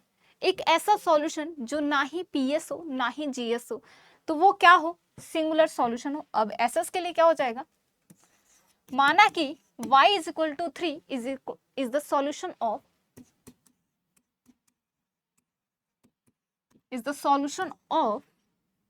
y square into Y dash square plus 1 is equal to 9।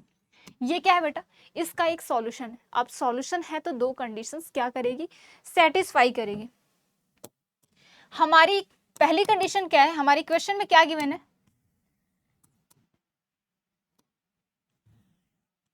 हमारे क्वेश्चन में गिवन है कि ये डिफरेंशियल इक्वेशन है, जहां पे हम देख सकते हैं कि डेरिवेटिव कितना है? केवल एक है। मतलब हम एक बार इसे डिफरेंशिएट करेंगे तो y डैश क्या हो गया? 0, जो कि एग्जिस्ट कर रहा है, एक डेफिनेट नंबर है। इसका मतलब है पहली कंडीशन हो गई फुलफिल। दूसरी कंडीशन क्या कहती है कि अगर मैं इस इक्वेशन को इसमें रखूं डिफरेंशियल इक्वेशन में, तो वो क्या करे? सेटिस्फाई करे। सेटिस्फाई करने का मतलब LHS अगर मैं सॉल्व करूं तो RHS के इक्वल आ जाए। तो बेटा LHS क्या है? Y square Y dash square plus 1। ठीक है, अब y की वैल्यू क्या है? y हमारे क्वेश्चन में गिवन है 3, तो y स्क्वायर हो गया 9। y डैश स्क्वायर का मतलब क्या हुआ? y डैश यहां से अभी हमने देखा दिस इज 0, 0 का स्क्वायर इज 0 प्लस 1, तो ये क्या आया? 0 प्लस 1 इज 1, 9 इंटू 1 इज 9। अब RHS में क्या है? 9 है, मतलब ये क्या हुआ?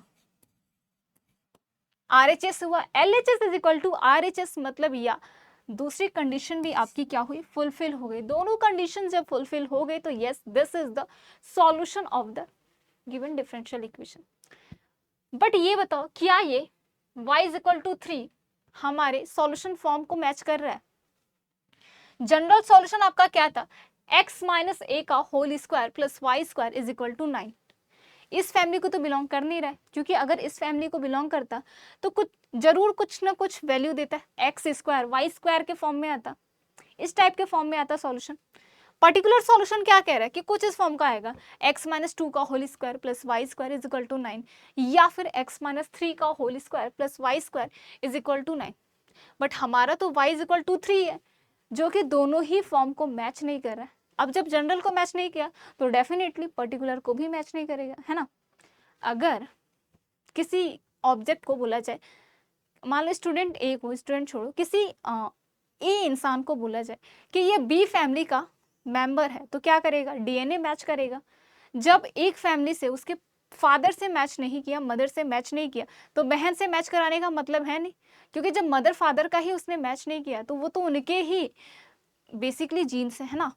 अगर हम लाइफ साइंस में बात किया जाए तो ऐसे ही कुछ होता है। तो अगर इसने ओरिजिन को ही, मेन रूट्स को ही मैच नहीं किया, तो उसके बाकी के मेंबर्स को टच करने, मतलब बिलोंग करने का मतलब है नहीं। तो सिमिलरली यहाँ भी अगर ये जनरल सॉल्यूशन को बिलोंग नहीं कर रहा है तो डेफिनेटली इसके पर्टिकुलर सॉल्यूशन को भी बिलोंग नहीं करेगा। मतलब जो y इज इक्वल टू 3 हमने लिया, this is neither a general solution nor a particular solution, but this is a solution. Why? Because it satisfies both conditions. जब बोथ कंडीशंस ये सेटिस्फाई हो रही है, इसका मतलब y is equal to 3 is the solution of this. अब ये तो हो गया ना ही जनरल ना ही पर्टिकुलर। अगर हम बात करें बेटा कि सिंगुलर है या नहीं, तो सिंगुलर की खुद की डेफिनेशन क्या है? सिंगुलर की खुद की डेफिनेशन है कि एक एनवलप फॉर्म करे। बट उससे पहले मैं आप सभी के लिए क्वेश्चन है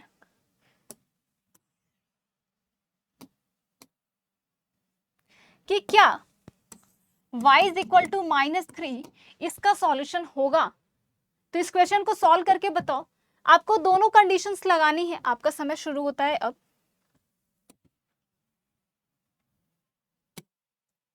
40 सेकेंड्स का आपको टाइम दिया जा रहा है। बताओ कि क्या ये सॉल्यूशन है y-3 इसका सॉल्यूशन? अगर सॉल्यूशन है तो क्यों? जल्दी से बताओ सभी बच्चे।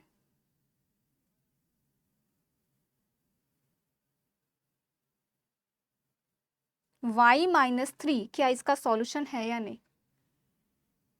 अगर सॉल्यूशन है तो डेफिनेटली वो क्या करेगा?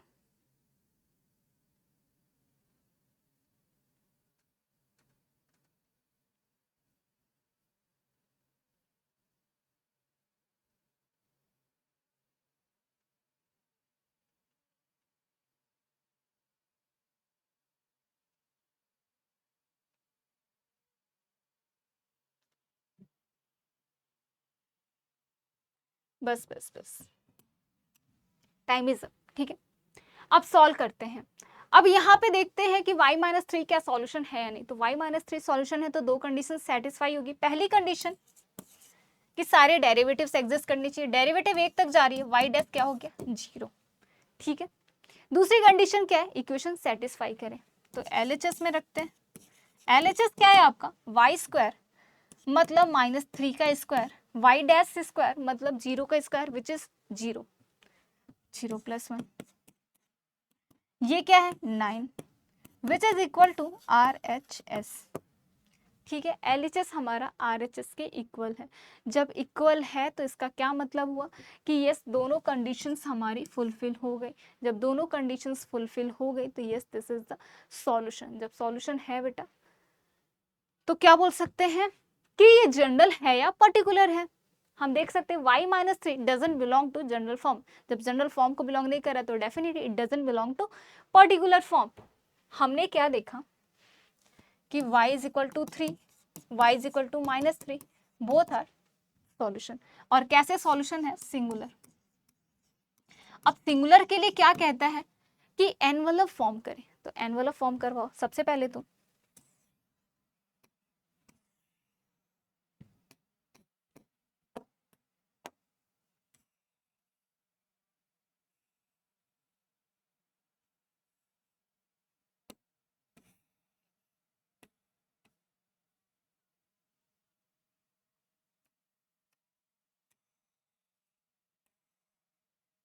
ठीक है, अरे सर्कल ही अच्छे से नहीं बन रही, ये छोटा बन गया। दूसरा भी हम छोटा ही लेते हैं थोड़ा सा, ताकि एक फैमिली दिखे। ठीक है, एक और सर्कल ले लेते हैं।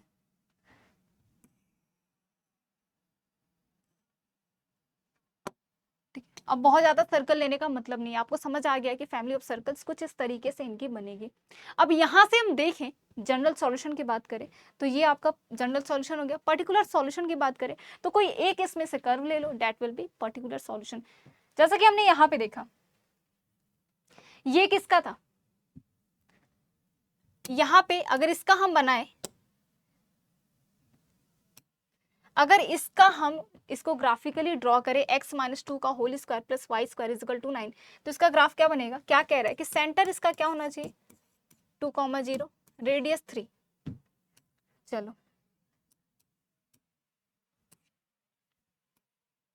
क्या कह रहे हैं? सेंटर हमारा होना चाहिए 2,0, रेडियस 3। तो अगर ये पॉइंट 0 है, ये 1 है, ये 2 है, ये 3 है। ठीक है, तो 2 होना, अगर मैं पॉइंट 1 लूँ, ये हमारा सेंटर है, अगर पॉइंट 20 है ना, इसका कोऑर्डिनेट अगर हम बनाए तो ये क्या बनेगा बेटा आपका 2,0, क्योंकि x एक्सिस पे है तो 2, y एक्सिस पे है नहीं है तो y की वैल्यू x एक्सिस पे क्या हुई 0। तो ये है हमारा सेंटर, सेंटर हमने देख लिया। रेडियस हमारी क्या कह रही है 3 कह रही है, तो 2 में 3 ऐड ऑन करो तो ये 4, ये 5, और इसमें 3 ऐड ऑन करोगे तो इस साइड जाएंगे तो ये बेसिकली -1 यहाँ तक जाएगी, है ना। -1 में 3 ऐड करोगे तो 2 आएगा। अब सर्कल इसका अगर हम बनाए इस ग्राफ का तो क्या बनेगा,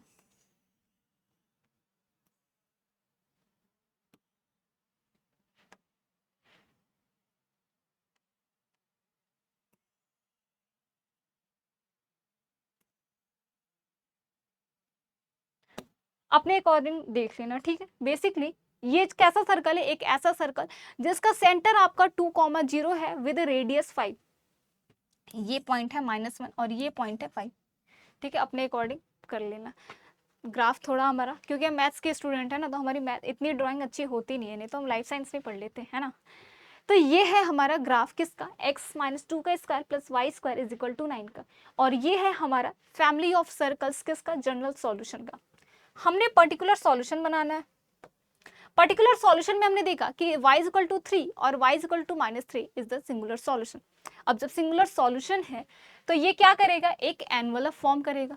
अगर एनवलप फॉर्म करता है तभी बोलेंगे सिंगुलर सॉल्यूशन। अब बेटा y - 3 का मतलब क्या है, y इज इक्वल टू 3 का मतलब, y इज इक्वल टू 3 का मतलब है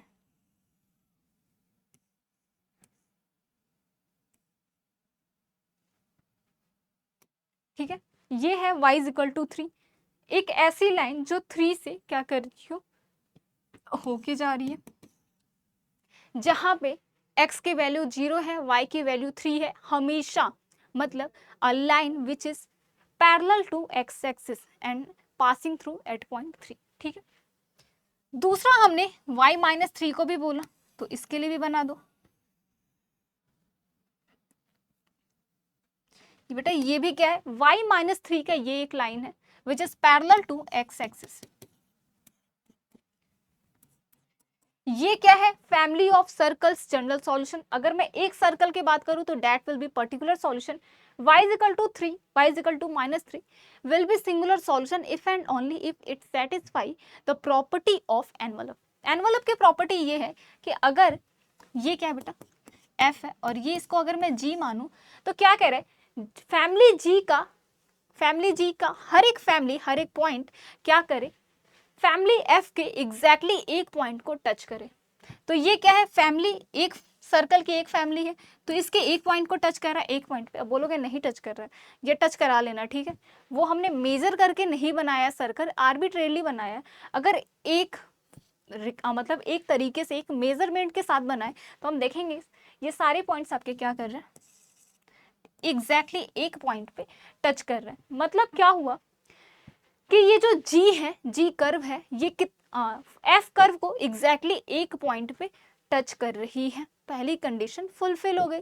दूसरी कंडीशन क्या थी, अब जो फैमिली ये है, मतलब ये जो सर्कल है, इसकी फैमिली G की फैमिली के एग्जैक्टली एक पॉइंट को टच करे। अब मैंने इस सर्कल की बात करी, इस सर्कल को हमने यहाँ पे रखा तो हम देख सकते हैं इस फैमिली को केवल एक पॉइंट पे इस सर्कल ने टच किया। इस सर्कल की बात करें तो इस सर्कल ने भी एग्जैक्टली एक पॉइंट को इसने टच किया। अगर मैं इस सर्कल की बात करूं तो इसने भी एग्जैक्टली एक पॉइंट को टच किया। इसका मतलब है यस, ये G और F दोनों ही, माना G1 कह दो, G1 और F दोनों ही क्या कर रहे हैं, एग्जैक्टली एक पॉइंट पे एक दूसरे को टच कर रहे हैं। इसका मतलब है कि yes y is equal to 3 is a singular solution, ठीक है। ये तो हो गया सिंगुलर सॉल्यूशन। -3 के लिए हम क्या करेंगे, जस्टिफिकेशन देते हैं। सेम क्या कहता है कि ये मान लो G डैश या G1 लिया था तो इधर G2 ले लो, ठीक है, और ये F। तो डेफिनेशन कहती है कि F जो फैमिली है G2 के हर एक पॉइंट को एग्जैक्टली एक बार टच करे। ये सर्कल केवल एक पॉइंट पे टच किया, ये सर्कल केवल एक पॉइंट पे, ये सर्कल इस एक पॉइंट पे, एक तो हो गई। अब पॉइंट्स की बात करें, मतलब G2 की बात करें कि G2 F को कितनी बार टच कर रही है, तो इस सर्कल को हमने देखा, मतलब ये लाइन को हमने देखा, तो इस लाइन को हम देख सकते हैं कि लाइन केवल एक ही बार इस सर्कल को टच कर रही है, ये लाइन केवल एक ही बार इस सर्कल को टच कर रही है। सिमिलरली ये जो लाइन है कि इस सर्कल को केवल एक ही बार टच कर रही है। बेसिकली ये दोनों एक दूसरे को केवल एक ही बार टच कर रहे हैं। इसका मतलब हुआ कि ये भी आपका क्या हुआ, एक सिंगुलर सॉल्यूशन। क्यों? क्योंकि इन्होंने एक एनवलप फॉर्म किया, एनवलप फॉर्म किया है ना, देख सकते हो आप, एक एनवलप ये फॉर्म कर रहे हैं, एक एनवलप फॉर्म कर रहे हैं। तो ऐसे हम जस्टिफिकेशन देते हैं कि ऐसे सॉल्यूशन जो ना ही जनरल हो ना ही पर्टिकुलर हो बट डेफिनेटली एक एनवलप फॉर्म करे, तो ऐसे सॉल्यूशन को हम बोलते हैं सिंगुलर सॉल्यूशन। जस्टिफिकेशन के लिए आप देख सकते हो, सेम एग्जांपल पे हमने काम किया है। जनरल सॉल्यूशन इसका ये बनेगा, पर्टिकुलर सॉल्यूशन की अगर मैं बात करूं तो ये बन सकता है कुछ, ठीक है। और वहीं पे सिंगुलर की बात करें तो सिंगुलर आपका ये बना, जो कि किस अपने जनरल फैमिली को बिलोंग नहीं कर रहा है, ना ही जनरल है ना ही पर्टिकुलर है, तो सिंगुलर हो सकता है, ठीक है, हो सकता है। सिंगुलर की डेफिनेशन क्या है कि जनरल और पर्टिकुलर ना हो दोनों, अगर नहीं है तो ये नहीं कह सकते कि सिंगुलर है। सिंगुलर के लिए मेन कंडीशन एनवलप वाली है, अगर एनवलप फॉर्म हो रहा है तभी बोलेंगे कि yes that is the solution, अगर एनवलप फॉर्म नहीं हो रहा है तब नहीं बोलेंगे, ठीक है।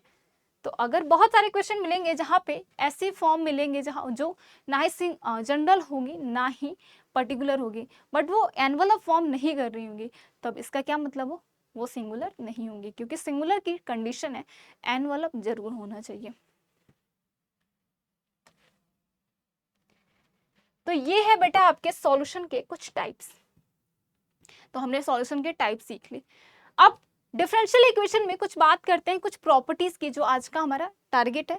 प्रीवियस क्लास में हमने देखा कि ओडी में कैसे उसका ऑर्डर और डिग्री फाइंड आउट करते हैं। आज की क्लास में हम सीखेंगे कि कैसे इक्वेशन को, कैसे ओडी को हम बोलेंगे कि होमोजीनियस है या नहीं। तो माना कि आपके डिफरेंशियल इक्वेशन क्या है, let F of x Y Y dash Y double dash, हमें नहीं पता, माना कि ये nth डेरिवेटिव तक जा रही है, ठीक है, ये डिफरेंशियल इक्वेशन है। अब जब इक्वेशन है तो इक्वल टू समथिंग होगा, माना कि ये क्या है, Q of x. Q of x का मतलब क्या है, एक ऐसा फंक्शन जो किसको कंटेन कर रहा है, इंडिपेंडेंट वेरिएबल एक्स को कंटेन कर रहा है केवल, और ये क्या है, डिपेंडेंट वेरिएबल और उसके डेरिवेटिव्स का कॉम्बिनेशन है, ठीक है। तो माना कि ये है हमारा एक ओडी। अब q की वैल्यू जब 0 हो जाएगी तो वो क्या कहलाती है, if qx is 0 then the OD is called homogeneous।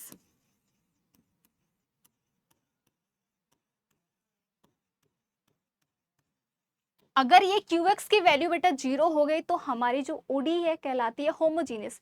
अगर वहीं पे qx की वैल्यू नॉन जीरो हो गई तो वो क्या कहलाती है, नॉन होमोजीनियस, ठीक है। बात सबको समझ आ गई, ये कहलाती है नॉन होमोजीनियस। एग्जाम्पल के तौर पे हम एग्जाम्पल ले सकते हैं,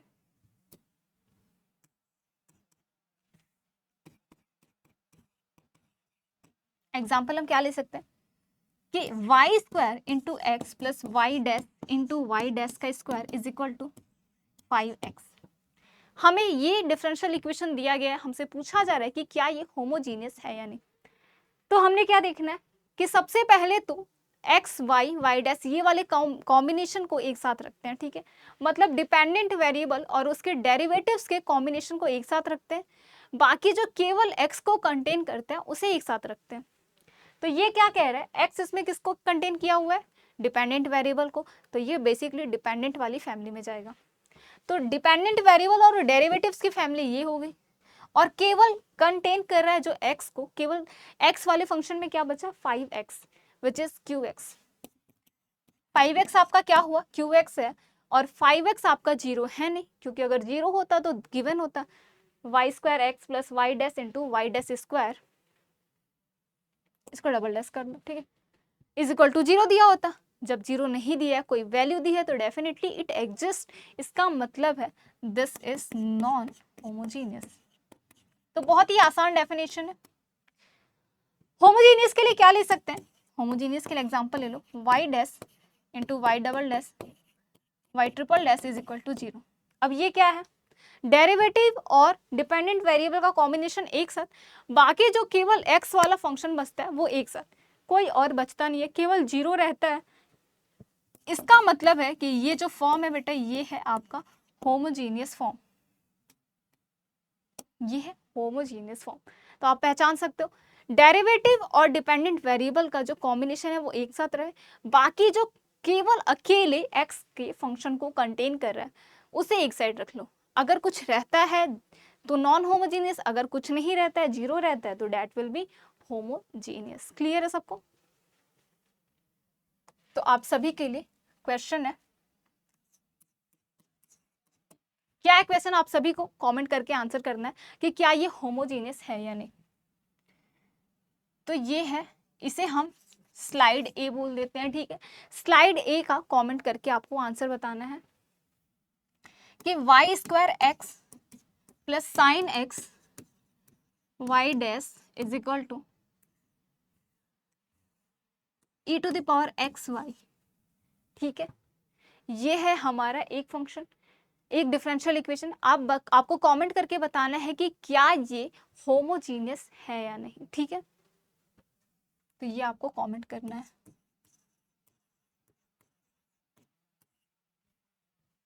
ठीक है। अब दूसरे टाइप की बात करते हैं। जो इसकी दूसरी प्रॉपर्टी है बेटा, हमने होमोजीनियस नॉन होमोजीनियस तो पढ़ ली, दूसरी इसकी जो बेसिक प्रॉपर्टी है वो है आपकी लीनियर ओडीई। लीनियर ओडीई का क्या मतलब है? सबसे पहले तो ओडी का जो जनरल फॉर्म है वो लिखते हैं। क्या है general form? Let F of x Y Y dash double dash, हमें नहीं पता, लेट से nth डेरिवेटिव तक ये जा रहा है, ठीक है। कुछ इस तरीके से हमारा स्टैंडर्ड इक्वेशन, लेट से क्यूब एक्स बोल देते हैं। अब तो हम क्यूब एक्स जान गए, क्यूब एक्स 0 हुआ तो होमोजीनियस, नॉन 0 हुआ तो नॉन होमोजीनियस, माना कुछ इस तरीके से हमारा ओडी है। अब ये लीनियर होगा जब दो कंडीशंस क्या करे, सेटिस्फाई। आज तो ऐसा लग रहा है कि हर जगह ही हम दो कंडीशन की बात कर रहे हैं। सॉल्यूशन के लिए भी हमने 2 बोल दिया, ठीक है। उसके बाद एनवलप के लिए भी 2 बोल दिया, अब इसके लिए भी 2 बोल दिया। 2 आज हमारा लकी नंबर है, फेवरेट हो गया। हाँ जी, तो क्या कह रहा है कि अगर ये लीनियर है तो 2 कंडीशन सेटिस्फाई करेगा, इज लीनियर इफ, पहली कंडीशन है बेटा कि there is no product between, या फिर देयर शुड बी कर लो कि there should be no product between, there should be no product between किसके बीच में? Dependent variable, dependent variable and its derivative, ठीक है। कह रहा है कि डिपेंडेंट वेरिएबल और इसके डेरिवेटिव्स जो होते हैं इनके बीच में कोई भी प्रोडक्ट नहीं होना चाहिए।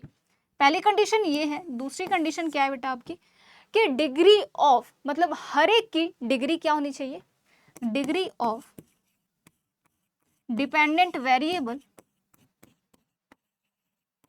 Dependent variables and derivative of dependent variables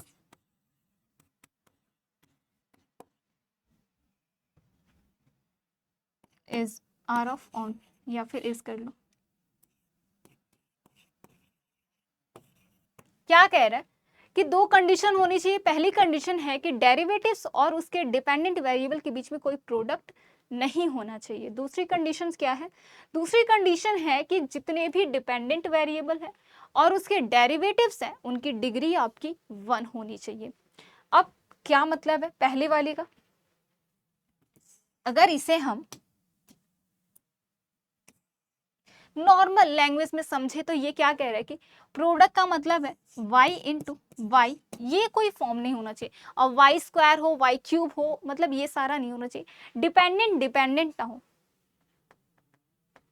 तो ऐसे लिख सकते हैं डिपेंडेंट इनटू डिपेंडेंट ना हो, ठीक है, डेरिवेटिव और डिपेंडेंट ना हो। अब डेरिवेटिव भी किसका बेटा, डिपेंडेंट वेरिएबल का, ठीक है, डेरिवेटिव इनटू डिपेंडेंट ना हो, मतलब डेरिवेटिव ऑफ डिपेंडेंट वेरिएबल और डिपेंडेंट वेरिएबल ना हो। तीसरा क्या हो सकता है, डेरिवेटिव ऑफ डिपेंडेंट वेरिएबल और डेरिवेटिव ऑफ डिपेंडेंट वेरिएबल ना हो, मतलब y dash into y double dash इस फॉर्म में ना हो। समझ गए? तो ये तीन चीज नहीं होनी चाहिए।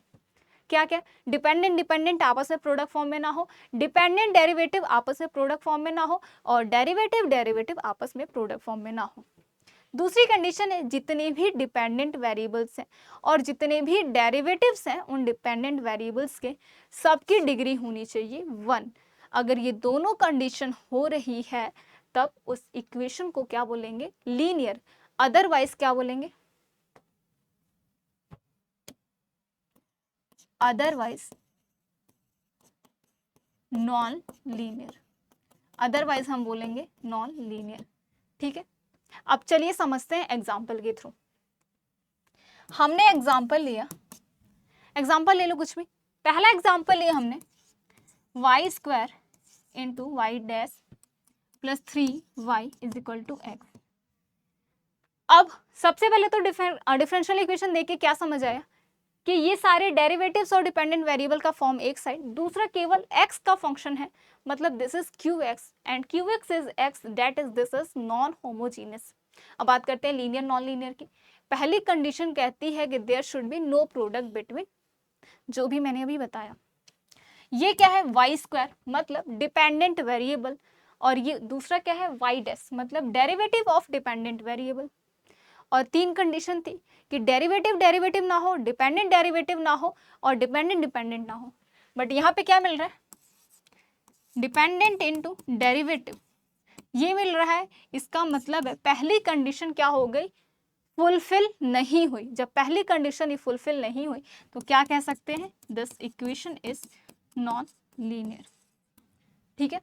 अब चलिए दूसरे एग्जांपल की बात करते हैं, y plus Y dash square plus x y, ठीक है, ये हमारी एक्स वाई डबल डैश कर लो, ठीक है, ये हमारी डिफरेंशियल इक्वेशन है। हमसे पूछा जा रहा है कि क्या ये लीनियर है या नहीं। इक्वेशन देख के हमें समझ आया कि क्यूएक्स की वैल्यू है 0, that is homogeneous. Linear non linear की बात करते हैं तो बेटा पहली कंडीशन है कि आपकी कोई भी प्रोडक्ट नहीं होनी चाहिए। तो हर एक टर्म के पे जाते हैं। ये सिंगल डिपेंडेंट वेरिएबल है, टिक, दिक्कत नहीं दिया इसने। ये क्या, डेरिवेटिव का स्क्वायर है, ठीक है, बेसिकली एक सिंगल डेरिवेटिव है ना, वो तो उसका पावर है बेटा, पावर की बात नहीं कर रहे, यहाँ पे केवल एक डेरिवेटिव है, मतलब ये भी चेकलिस्ट में आ गया, इसने भी दिक्कत नहीं दी। तीसरा क्या है term, x into y double dash, independent into derivative, कोई दिक्कत नहीं है। डिपेंडेंट और derivative derivative derivative dependent dependent दिक्कत देता है, इंडिपेंडेंट के साथ कोई दिक्कत नहीं है। मतलब पहली कंडीशन बेटा हो गई फुलफिल, वाओ। सेकंड कंडीशन क्या है कि डिग्री शुड बी 1, इसका पावर क्या है, कुछ नहीं मतलब 1, इसका पावर क्या है 2, तो यहाँ पे आया 1, यहाँ पे आया 2, और इसका पावर क्या है, याद रखना हम डिपेंडेंट वेरिएबल और डेरिवेटिव्स ऑफ डिपेंडेंट वेरिएबल की बात करते हैं तो x पे हम नहीं जाएंगे। अब इसका पावर कुछ नहीं है मतलब 1, तो क्या आया 1 2 1, ये आया, टिक किया, इसने भी सही किया क्योंकि डिग्री 1 होनी चाहिए। बट यहाँ पे बेटा 2 है, डिग्री इज नॉट 1, इसका मतलब है सेकंड कंडीशन हमारी फेल हो गई। इसका मतलब है कि ये हुआ नॉन लीनियर, क्योंकि जैसे ही कंडीशन फेल होती है अदरवाइज में वो क्या आता है, नॉन लीनियर, ठीक है। तो सबको बात समझ आई, तो ऐसे हम रेक्टिफाई करते हैं। अब ये स्लाइड बी है, स्लाइड ए का भी आंसर आप सभी को कमेंट करना है, स्लाइड बी का आंसर भी आपको कमेंट करना है। क्वेश्चन क्या है, क्वेश्चन है बेटा आपका कि ये बताओ ये लीनियर है या नहीं। डिफरेंशियल इक्वेशन है y डैश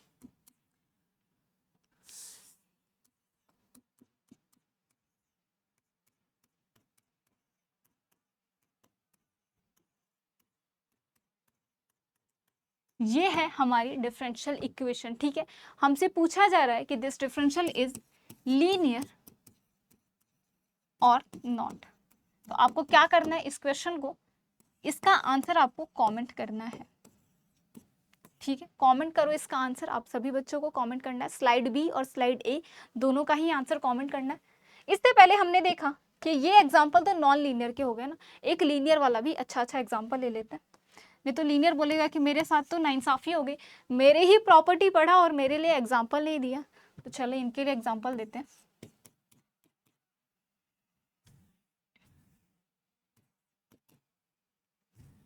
x इंटू